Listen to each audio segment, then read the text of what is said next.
वहीं टोंक में धर्मांतरण की साजिश और छेड़छाड़ का ऐसा मामला सामने आया है जिसने एक नया सवाल खड़ा कर दिया है। सवाल ये है कि क्या शहर को जबरन धर्मांतरण और नफरती साजिश में झोंकने की कोशिश की जा रही है।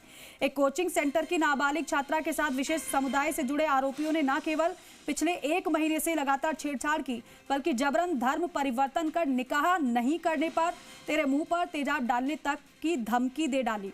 इस घटना के बाद हिंदू संगठनों में आक्रोश है।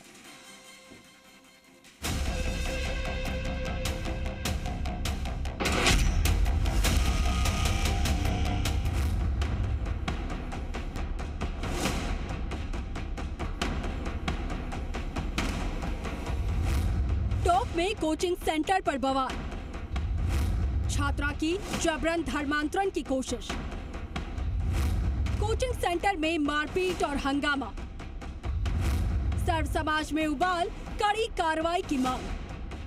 क्या टोंक शहर को नफरत की आग में झोंकने की कोशिश की जा रही है, कभी जबरन धर्मांतरण की आड़ में तो कभी झूठी अफवाह के नाम पर। लेकिन कोचिंग सेंटर से इस बार हैरान कर देने वाला मामला सामने आया।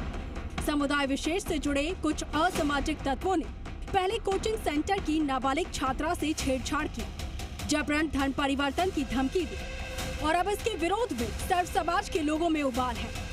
सर्व समाज के लोगों ने आरोपियों की गिरफ्तारी और परिवार की सुरक्षा की मांग की। तनाव को देखते हुए मौके पर भारी पुलिस बल तैनात किया गया है।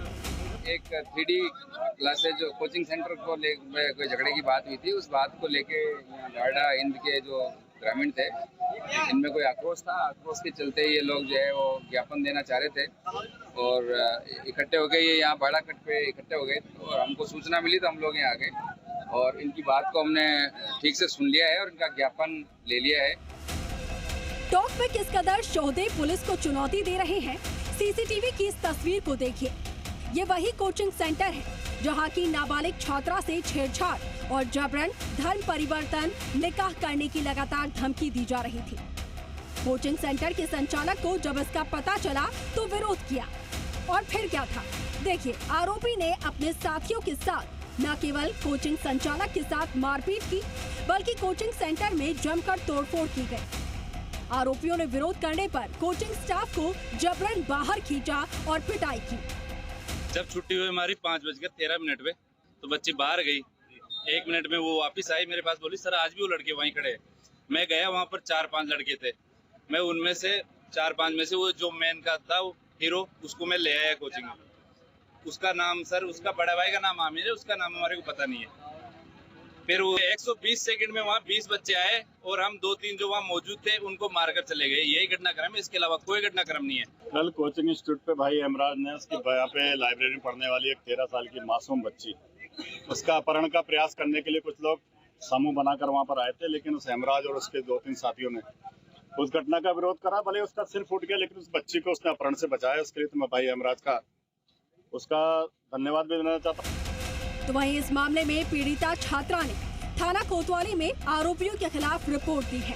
दरअसल समुदाय विशेष से जुड़े 5 आरोपी पीड़ित छात्रा को 1 महीने से रास्ता रोककर छेड़छाड़ कर रहे थे। साथ ही छात्रा को जबरन धर्म परिवर्तन और निकाह करने की धमकी दे रहे थे। आरोपियों ने छात्रा से कहा कि अगर ऐसा नहीं करेगी तो तेरे मुंह पर तेजाब डाल देंगे।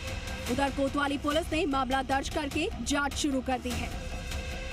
लेकिन इस घटना के बाद हिंदू संगठनों में गहरा रोष है। हिंदू संगठनों ने पुलिस प्रशासन से रोमियो स्क्वाड गठन की भी मांग उठाई है, ताकि भविष्य में ऐसी घटनाओं पर कड़ाई से लगाम लगाई जा सके। भूपेंद्र सोलंकी, जी मीडिया, टोंक।